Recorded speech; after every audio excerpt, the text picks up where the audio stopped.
everybody. Good morning. Thanks for starting your day the KUAM way. You are watching Morning Meeting with our news team, talking about the stories we are working on today and for the rest of the week. So, first, I want to talk about what happened this weekend. What a awesome and amazing show! Upward Guam, the Terrible Twos. I mean, it was Julius? absolutely fantastic. We had one of the biggest come from behinds. There was a team, they had to go a certain distance, and one team was behind 100 meters, which is really, it's a great distance, and they ended up coming from behind and sweeping the victory. And it was really like a David and Goliath kind of matchup with Beauty and the Beast and the Sandbaggers. So congratulations again to the Sandbaggers. Congratulations to all the teams that won over the weekend. Uproar, Terrible Twos. We'll go over that some more throughout when we do the stories tonight, when we cover that. Absolutely amazing event, really exciting. I thought even there were some upsets. I was completely shocked with the team Elau. They were in the novice competition. Yeah.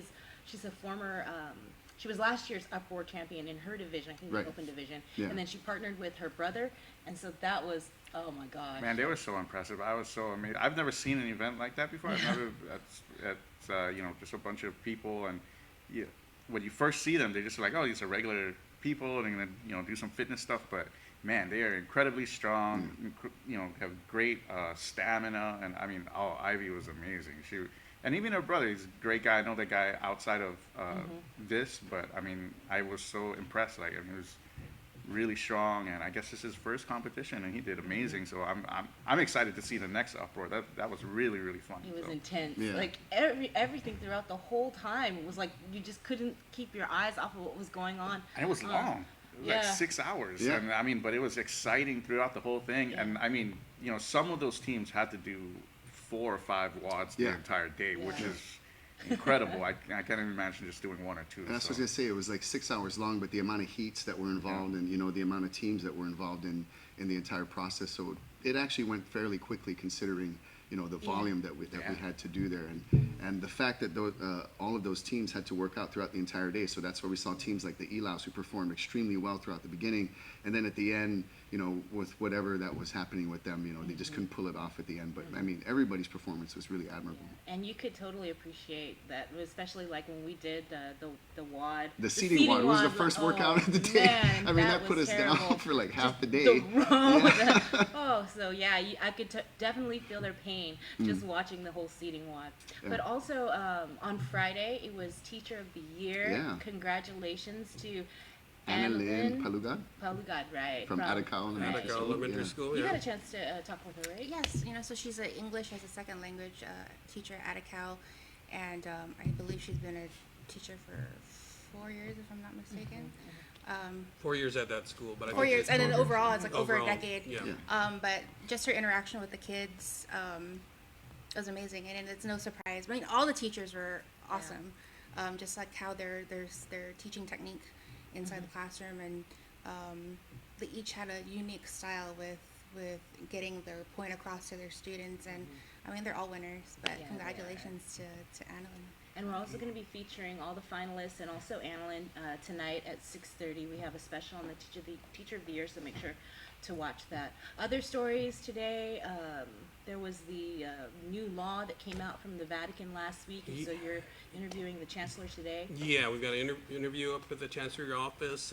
Pope Francis came out with a new edict, I guess you could call it, that requires all archdioceses and all the officials, for the priests and nuns, to report any accusations or allegations of sexual abuse. So we'll be speaking with the archdiocese this morning just to get their take on this and what their specific plans are. And also session on, I believe, Wednesday. They will take up one bill in particular. The Solid Waste Authority needs funding for cell 3, because cells 1 and 2 are quickly filling up, and they expect that it might reach capacity by as early as next summer. So they need some money to get the ball rolling, because they were saying that the construction period will take about, they have to get by 2 rainy seasons, because they can't do anything during rainy seasons. So it has to be 2 rainy seasons ahead when they start construction in order to finish the cell in time. Is this going to be regarding the financing plan that they were discussing? Yeah. The bond, they're going to issue a bond to pay for the cost of that new cell.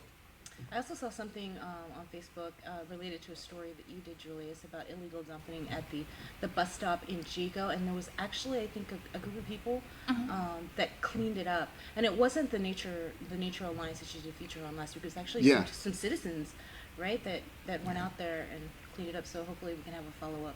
Yeah, it's kind of a nice surprise. It was the Micronesia Climate Change Alliance that was planning on doing it on the 18th, but knowing that somebody else came and cleaned it up today. But I mean, considering the amount of garbage that was in the area, I'm sure any kind of follow-up would really be Yeah. beneficial to the Yeah. community. So it's not to say that the MCCA's efforts won't be, Yeah. you know what I mean? It's going to be very helpful to the community. And they painted it and everything.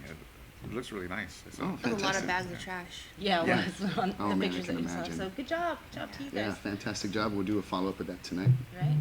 So also this week I've got in the mix. I got some time to spend some time at Guam Muay Thai gym with, Oh, with that's Kevin and the crew there, and so it's my first time trying Muay Thai, and oh gosh, that was so much fun. I mean, it was tiring, but it was like, hey, old ladies here, take a break. I need to breathe, dude. So, but it was like 1, 2, 3, 4. I don't know if it's the same in every sport where you do the punches and it's all, you know, like There's a level right, of left. universality, so you have the 1 and the 2 and the 3 and the 4 would be the Yeah. hooks. And Well, it was a 5 and a 6, and Yeah. then there was like a kick to the side and a knee, and Yeah.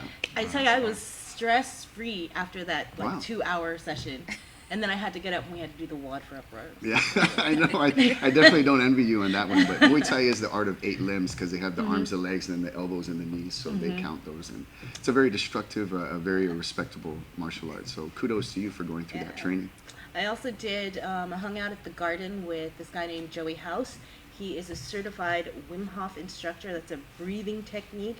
So a part of the training that he did up at the garden was getting into an ice bath and trying to control, you know, you're not freaking out when you get into the ice and just like breathing. And so I did that too. That's coming up on Thursday.